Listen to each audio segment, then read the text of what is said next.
राम राम भाइयों, मैं हूं अभी कनाडा में और मेरा पीआर कार्ड आ गया है। इसमें लगेंगे करीब 3 हफ्ते। ये शक्ल है पीआर की और पासपोर्ट दिखा दूं मैं। वीज़ा वीडियो बनाने का कारण ये है कि जो ऐसे बहुत सारे झूठे लोग हैं ना, जो फ्री फूड, वीज़ा, रहना, खाना पीना, बस ये नहीं बोल रहे कि भाई चटाई और तेल भी हम ही दे रहे हैं। तो ऐसे जो झूठे यूट्यूबर हैं भाई, इनका इलाज करो। तो ये मेरा पासपोर्ट है, मैं इतना ट्रैवल कर चुका हूँ, 92 से ही कर रहा हूँ और बहुत सारे मेरे स्टैंप भी लगे हैं जो वीज़ा नहीं मिलते हैं उसके। भाई जिनका पीआर आ गया है उनके लिए भी सूचना है, और जो पीआर की तैयारी कर रहे हैं उसमें कॉमन, सबका ही कॉमन होता है। जैसे कि Australia, New Zealand, US, Canada, Europe की जितनी भी कंट्री हैं, अगर आप 6 महीने से ज़्यादा रहते हो तो सबका एक जैसा ही प्रोसेस है पेपर का। जैसे कि उनका पुलिस वेरिफिकेशन होती है, मेडिकल होता है, तो जितने भी पेपर हैं वो सारे मैंने लिस्ट बना के पहले से ही वीडियो बनाई हुई है। अभी तो मेरा जो पीआर आया है उसके बारे में मैं बता रहा हूँ कि वहाँ पे जब आप आ जाओगे कनाडा में, वहाँ पे क्या क्या होने वाला है, तो मैंने वो लिख लिया है। तो जैसे ही आप एयरपोर्ट पे एंट्री करोगे, आपके करीब 20 मिनट लगेंगे। जहाँ इमिग्रेशन पे जाओगे वहाँ पे कुछ पड़े होते हैं, वो आप ले लेना। पहले पेपर ही दिखा दूँ मैं आपको। पेपर भी मैंने कहीं रखे हुए थे। आप यहाँ आ जाते हो तो ये वो बताते नहीं है, कई बार साइड में पड़ा हुआ होता है ये वाला पेपर ना। इसमें मोटा मोटा होता क्या है कि जब आप यहाँ पहुँच जाते हो तो आपको क्या क्या दिक्कतें आ सकती हैं वो सबका निवारण दिया हुआ है। जैसे कि यहाँ पे लिविंग इन कनाडा है, तो इसमें सारी वेबसाइट दी हुई हैं कि यहाँ पे आने के बाद आपको क्या क्या करना चाहिए और कहाँ कहाँ से सुविधाएं मिल सकती हैं।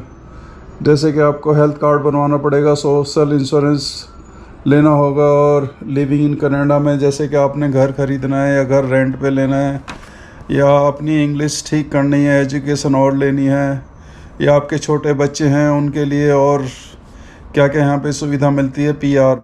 तो ये सारा है। और आपका एयरपोर्ट पे 20-1 मिनट लगते हैं, जिसमें वो आपसे पूछते हैं कि भाई क्यों आए हो। तो आप तो पीआर पे आए हो, या जो दूसरे लोग भी आए हैं तो वो सिंपल बताओ कि भाई मैं इस रीजन से आया हूँ। जो भी मतलब 6 महीने से ज़्यादा लोग आते हैं तो उनके लिए ये सारे पेपर ज़रूरी हैं, जो मैं आगे वीडियो में बताने वाला हूँ। और जब आप इंडिया से आते हो तो CIC इमिग्रेशन का जो पेज है उस पर आप अपने पासपोर्ट को स्कैन कर लोगे तो आपका टाइम बच जाएगा।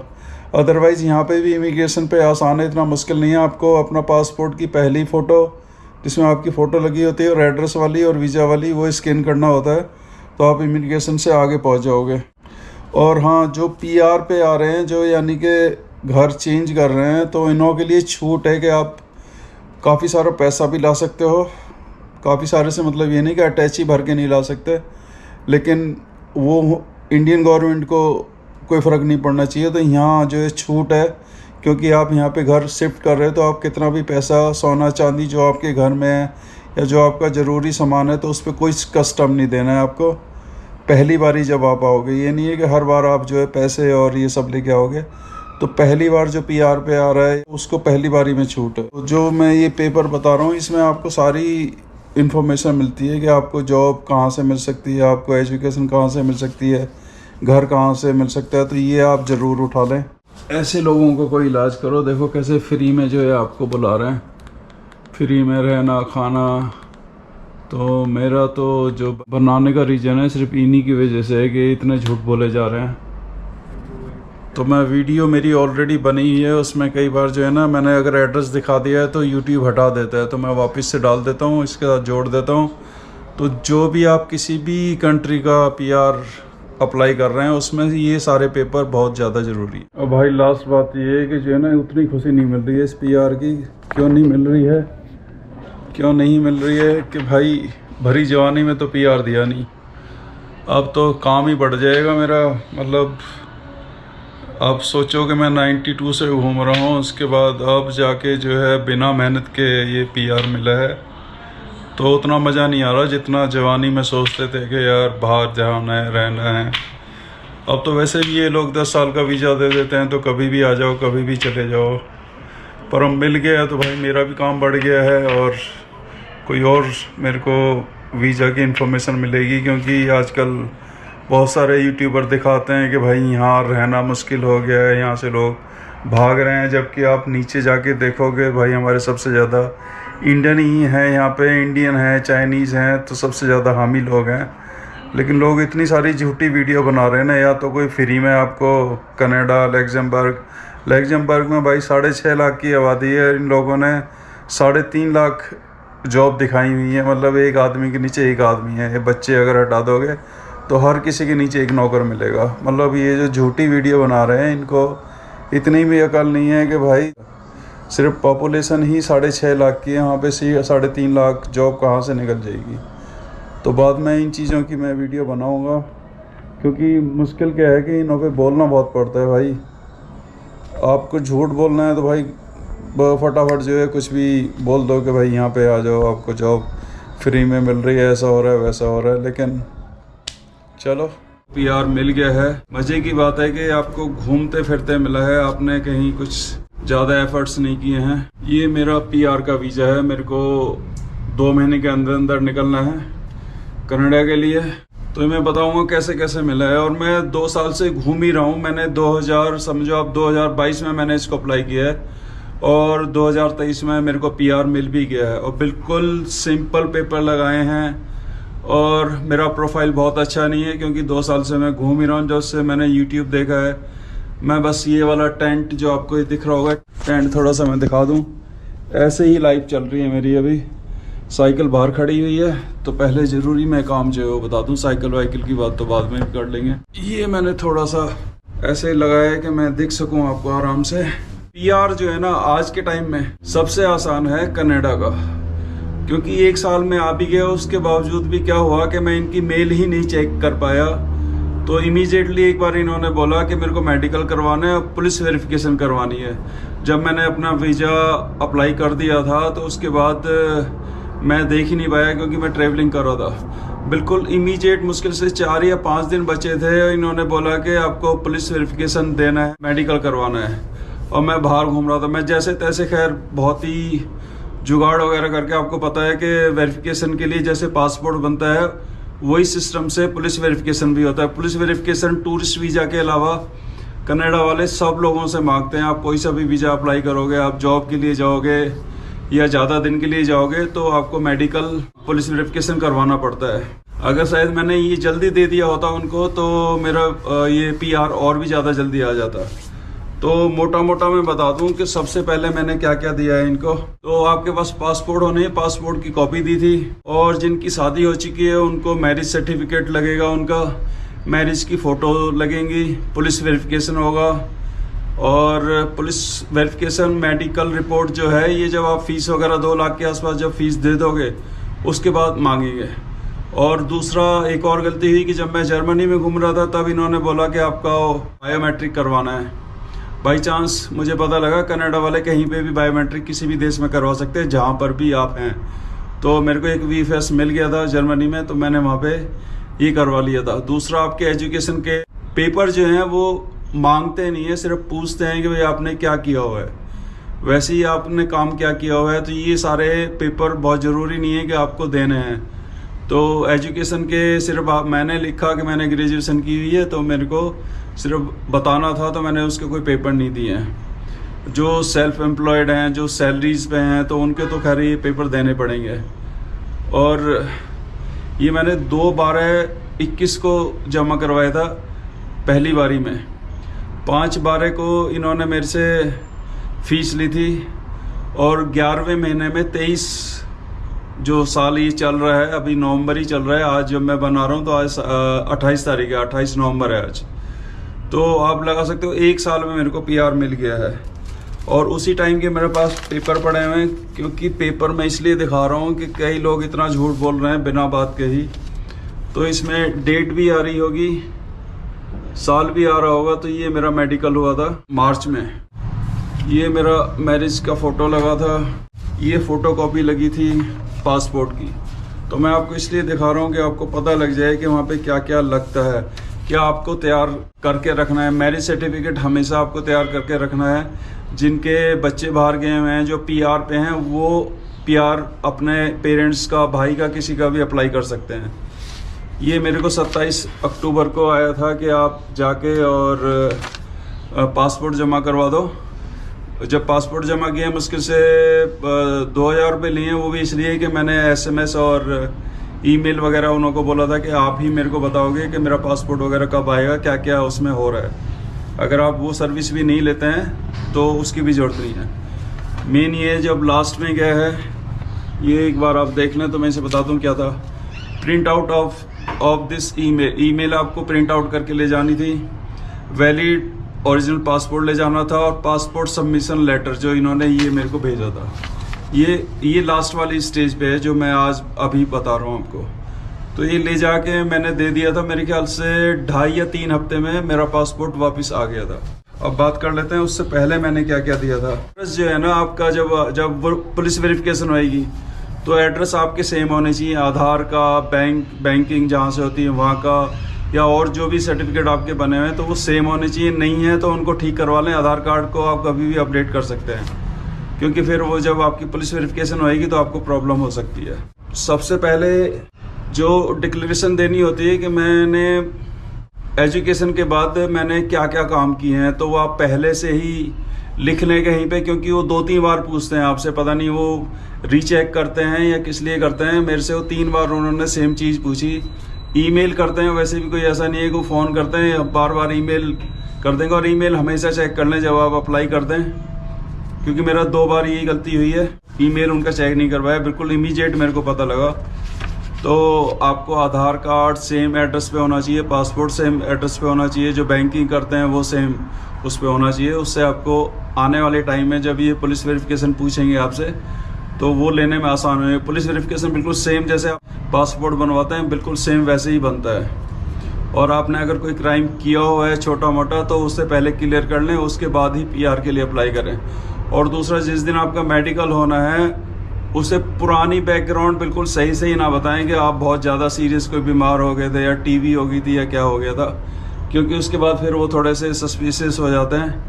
वैसे भी इंडियनों को इन्होंने काम दिया हुआ है तो वैसे ही फिर ज़्यादा क्वेश्चन करने लगते हैं। खैर, और क्योंकि PR जो है वो अगर पेरेंट्स का करवा रहे हैं तो उन्होंने शादी पहले की होगी तो उसमें उनके पास सर्टिफिकेट तो होता नहीं है। तो किसी भी गजेटेड ऑफिसर से आप वेरीफाई करवा लें कि भाई ये मेरे जानने वाले हैं। जैसे कि मैंने ये करवाया था।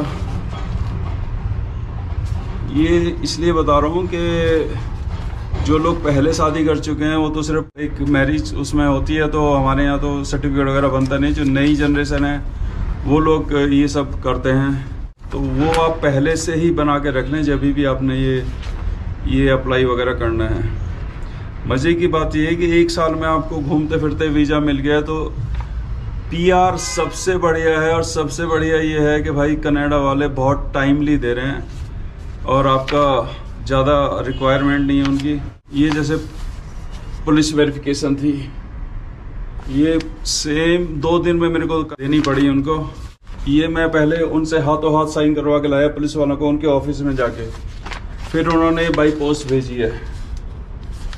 तो मैंने इसी से ही काम चलाया है। तो ऐसी चीज़ें गलती ना करें जब आप PR के लिए अप्लाई कर रहे हैं। तो ये सारी चीज़ें आप बनवा के रख लें। लेकिन ये वैलिड जो है वो 6 महीने ही होता है और इसके जो फोटोग्राफ्स हैं वो बिल्कुल डिफरेंट होते हैं। तो उसका साइज़ मैं बता दूंगा, मेरे पास पड़े हुए हैं।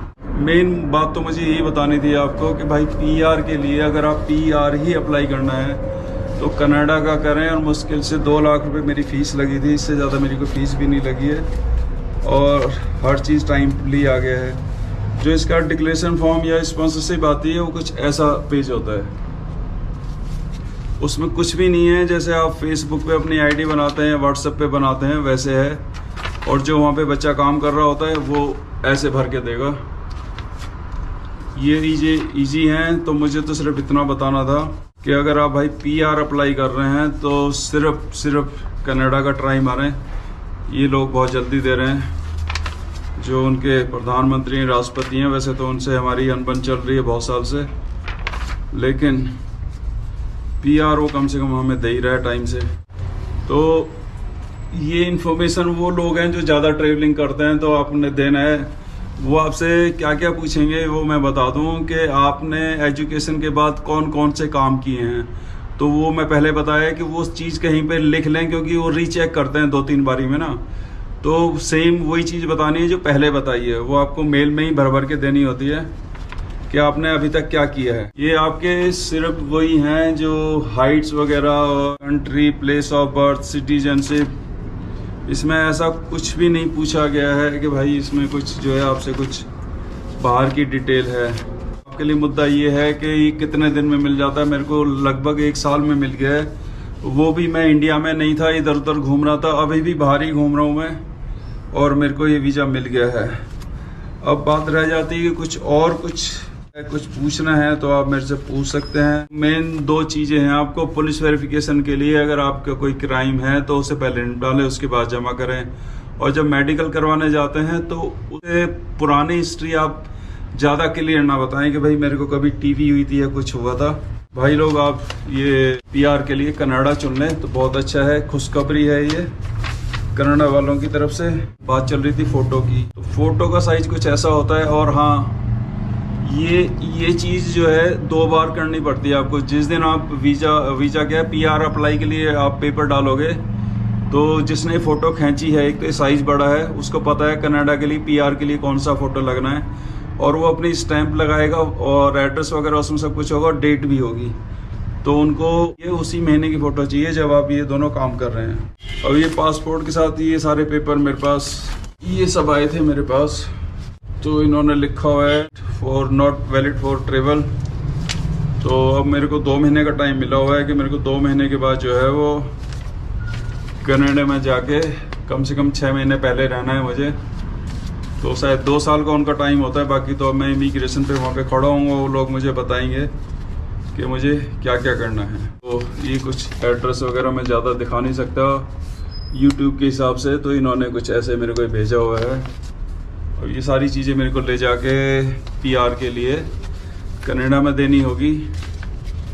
तो बहुत सारे झूठी वीडियो बना रहे हैं। मैं तो जो आया है मेरे पास उसके हिसाब से बता रहा हूँ। और बाकी जब मैं वहाँ पहुँच जाऊँगा तो एक वीडियो और अपडेट कर दूँगा कि इमिग्रेशन पे वो क्या क्या चीज़ें मांगते हैं और हमें कितने साल वहाँ पे कंटिन्यू रहना होता है या बीच में हम इंडिया आ सकते हैं। क्योंकि इसमें मुझे इतना तो पता है कि 2 साल हमें दिखाने होते हैं कि हम वहाँ पे टैक्स वगैरह दे रहे हैं, कुछ काम धंधा ढूंढना है या हमें वहाँ पे काम कर सकते हैं, तो हमें अपॉर्चुनिटी खैर मिलेगी वहाँ पे, हम कोई काम ढूंढ के कुछ कर सकते हैं।